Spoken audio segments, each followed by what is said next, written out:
Hiya. Okay, I'm going to be talking about term 1, started September 2017 of my pre-service PGCE. Let me introduce myself. My name is Miss Lisa Nock and I'm currently a first year student on the course.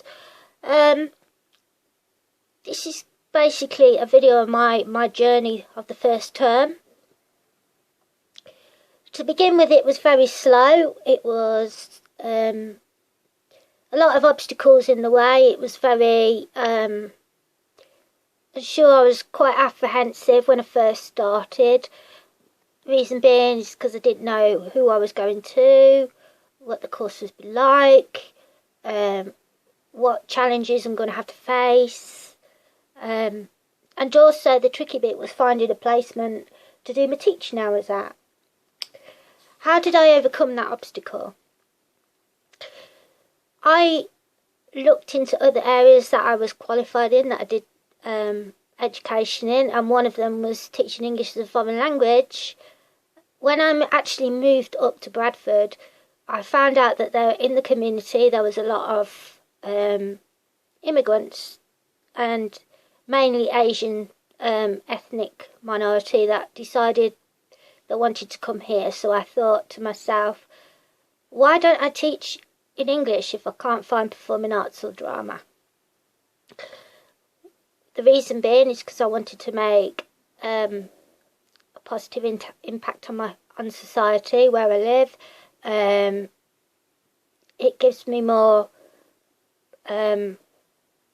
experience, and also in a community setting it's very relaxed. So that's why I decided to choose it. Talk English, I had to do a 3-day course, and I passed that to be able to enroll with Talk English and teach English as a second language to other speakers of a different language. A lot of my teaching methods included elect picture cards where they had to match the name to the card, vocabulary sheets where they have to fill in the missing gaps to complete the sentence, and also grammar. Certain sentences like I would like to go to the wherever it is they want to go to, or I do not like to go to whatever it is that they don't like to go to.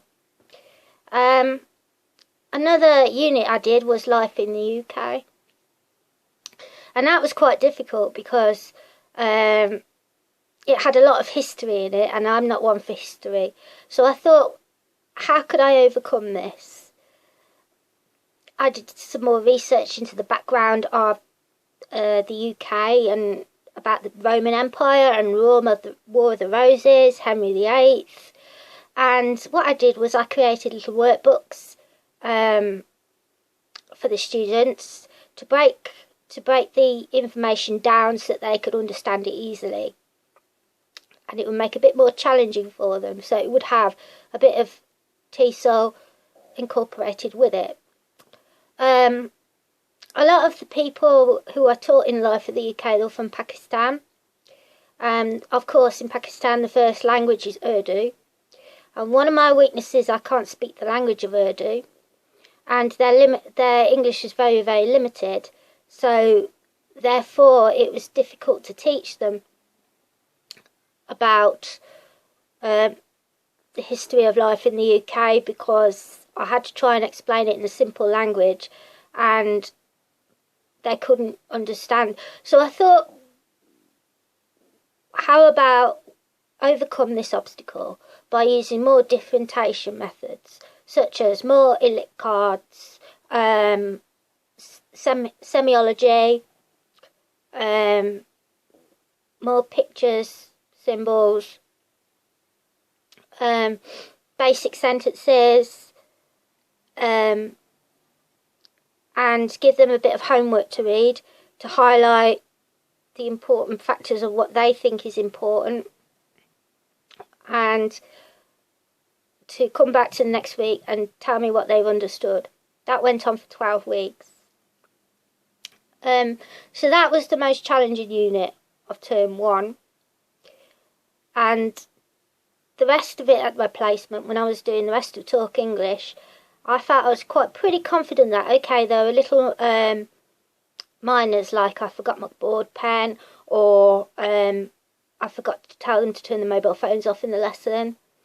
But other than that, I really enjoyed doing it. So that was the end of term 1. Term 2 started in January, and this is when I had all my observations. 3 of my observations, 2 with the university and 1 with the placement mentor. That was Talk English. Again, I loved doing Talk English. I was covering for a guy who taught the lesson, but unfortunately he couldn't make it due to unforeseen circumstances. So I covered him for that. I think, having experienced it in term 1, I knew where my weaknesses were, and I knew where my strongest points were in the lesson. One of my weakest points in the second term was there was dictionaries during my observation, and I didn't realise these dictionaries were available for my class. I thought they were for another class. So therefore, I should have asked my students really to do some work with the dictionaries, but that was one thing that I must work on in the future. Another one was equality and diversity. I used them in one of my observations, obviously because it is an important aspect of education. A lot of the students were Muslim, so therefore I incorporated things to do with Islam, like for instance, when it was a food and shop, when we did the category of food and shopping, I had to include halal meat because that's the only type of meat they can eat. About places within Bradford, what they can go to. Well, equality and diversity to them is a mosque where they go and pray. A lot of places where the Muslim community go in Bradford, such as community centres, libraries, you know, a lot of diverse places in Bradford, because Bradford is a kind of cosmopolitan area. You've got a lot of different communities here. I think the hardest part of term 2 was doing my personal skills assignment. I could only understand what it was like from a learner's point of view during my experience of studying, but not from a teacher's point of view. This was one of the gaps I had to fill in, and by doing this, I thought to myself, how could I improve as a teacher? Well, myself being dyslexic, I tend to find bold font is better for me. So I could apply that to dyslexic people. Like on a piece of paper, it would be a bright background, like a yellow background, with black bold text on it to make it eye-catching. Or easily put it in a Polly Pocket, a plastic A4 wallet. And also some dyslexics can read it that way. But I also figured out that there are people who like to share more practical ideas because of their lack of trying to identify words when reading. That is a big common thing. So I found out that with lessons, you have to include more practical exercises, as dyslexics learn by doing, and not they're kinesthetic learners, because they have trouble with their reading. So they're obviously not visual learners, but they're more practical in the group. They're more how can I describe it? They're challenging. They like the challenge of doing things. They're good team sharers. They're good peers to others. You know, they're unique in their own right. So therefore, more group tasks and practical tasks are ideal for that kind of learner. Also, I found that we have a lot of autistic learners in mainstream school today. This was another weakness of mine because, okay, I'm autistic myself, but I had to see it from a different point of view, which was a teacher's point of view. And that I hadn't experienced before, obviously. So to overcome that, I had to find out different learning methods for autistic people. Like, for instance, they don't like big crowds of people they don't know. So, for instance, a one-to-one tuition or a one-to-one study session would be beneficial to them. Make the classroom warmth, like for instance, lots of colours, very welcoming, to put that autistic learner at ease. They may not understand certain sayings, so you have to speak clearly and explain to them in a basic way what task is required of them to do. So that was another weakest thing. So I had to do a lot of research for that and apply it to a teacher's perspective and not a student's perspective. Term 3, that's quite an easy one because obviously I had my last observation. I'd done all my teaching hours at this point, but I needed to fit a last observation in. So that was quite easy for me to do because I had to cover another session. Most of the work had been handed in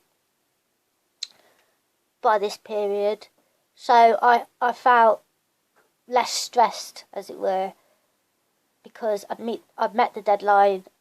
I've up to date with my work, and this is what made me feel at ease. Everything was coming towards an end, and everything was done on the deadlines as it should be. So I found that not as stressful really as terms 1 and 2.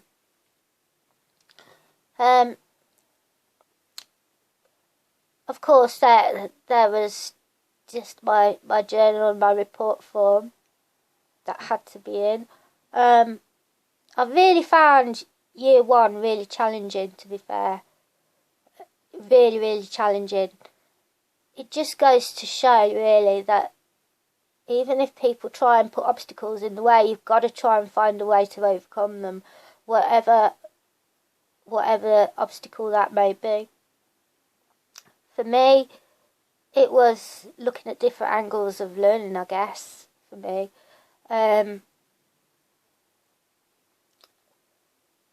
You know, it's unnarrowed my view of a learner, and it's put me some knowledge of finding out how, from a teaching perspective, how different learners learn, about the differentiation methods of teaching you can get, and the environment of a classroom. And it isn't easy as it's cracked up to be, because you will have the odd trouble, like the odd mobile phone going off. You need a lot of patience, from what I've experienced, because if you don't have that, then you will not become a successful facilitator. For me, that's important. A lot of preparation and good time management is required. I've found that out, and I always plan my work ahead. So I've never been one for, you know, not meeting deadlines, because I've always met a deadline. I keep a diary of what I do, but I tend to find it easier in video format rather than thinking off the top of my head about what should I put in this, what should I put in that. I do it while it's fresh in my mind. It's been such a joy on year one. I've had the most welcoming students. They've all understood me, which I'm really grateful for, and the lecturers as well. You know who you are. I couldn't have asked for better, really. The only problems I've found in class was really not having my handouts. I find it really difficult printing off Yammer. Normally I do have a handout, but I haven't received any this year, which is, I think, something to work on. More IT lectures. I've learned how to use Pebble Pad. I've never come across that software at all, and it took me a while to get to know how to use it. But after a couple of tips from the teacher and my peers, who have been such a joy to work with, I've overcome that. I've managed to do it. It just seemed like spaghetti in my mind that I had to try and untangle, basically. But it was easy when I got the hang of it. I'm one of these people where I've got to experience something by doing something for a number of times, and then I get it in my head what I have to do. It's difficult. For some learners it can be easy, for some it can be really, really difficult. It depends how you are with the computer, really. But that's all I can say. At the moment I'm getting my placement sorted for year 2, which hopefully should be easier now that I'm working with Talk English, voluntary English lessons for people who want to come and live their life in the UK and will benefit from improving their English for employability, for socialising, or for just getting about day to day. It's made a difference. I'm glad I made a difference as a facilitator, and I made a difference to their lives as well. That's what I love about community teaching. You make a difference to people's lives. I'd like to do more teaching with people with special needs. I believe that there are a lot of gaps in the society today that need filling. So maybe that's something I could look into at year 2. You know, I feel that you've got to have a person that suffers with special needs, learn difficulties themselves, to be put yourself in their place, to understand how they operate. Like, for instance, my autism, my dyslexia, and hardness of hearing, I could relate to deaf people, autistic learners and dyslexic learners, and I could go at their pace because I understand what affects them and what doesn't affect them, and how they behave, and we'd have an understanding because we'd be on the same page, as it were. So I think a lot in society today, there needs to be more to be done. I want to be one of those people that gives them a positive outlook on their education, whatever their goals may be. So that's another goal I'm going to go for year 2. It's been a challenge. It's been a rocky road. Sometimes I felt in points that, how am I going to get past this, or I'm worried about it, a certain assignment, or what have we got to do with this, or what we've got to do with that. And it turns out that the more I worry about it, the more stressed I get. So if I play it by ear and take each lesson as it comes, then I find I get a much more positive and calmer outcome. That's one of my common habits. I tend to panic a lot if I don't understand something, but I always find a way around it. Whether it's talking to someone outside my course, whether it's more research, whatever the situation may be, I always try and find a way around it. And to be a teacher, you must be determined and you must be strong. That's another key factor of it.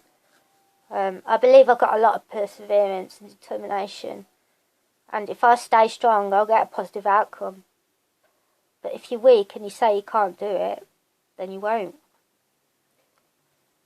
That's how I look at it. Never say can't. You never say can't, because to me, I treat it like a swear word. You never say can't, because if you look at life in a negative perspective, you won't get anywhere. I think that's all I've got to say for term 3, really, because there wasn't much to hand in, to be fair. Term 3 has been the easiest. Term 1 is the hardest, I'd say. With delivering lectures, it was hard as well because it was all new to me. It wasn't as easy as I thought it was going to be. It's so strange because first term was the term that all the teaching was taking place, and part of the second term. And with that unit with life in the UK, I just couldn't get past that at all. That was the hardest unit to prepare for, because you didn't have a syllabus. You had it from a little information booklet, like a booklet. Each page we'd study every week. So I had to base the work based on that. And because I couldn't speak Urdu, therefore I couldn't explain to those ladies what I wanted them to do. An incident where during my time at teaching, there was a lady who brought a newborn into the community centre, and because I wasn't insured for the baby to come in the lesson, I didn't know what to do. So I thought, how about I ask the staff at the community centre what the procedure is, because I had to think about my learners as well. I had to think about if the baby would start crying and that, it would distract my learners, it would distract me, and that's not fair on the learners who want to learn. So I asked them, and the lady obviously had to take the child away, as she didn't have a childminder, so she had to be absent from the lesson. Now, if I couldn't overcome, that's beyond my control, because it's part of the company's policy. I have no control over that whatsoever. But that was another obstacle in the way, which I'll know for the placement for next time I teach there.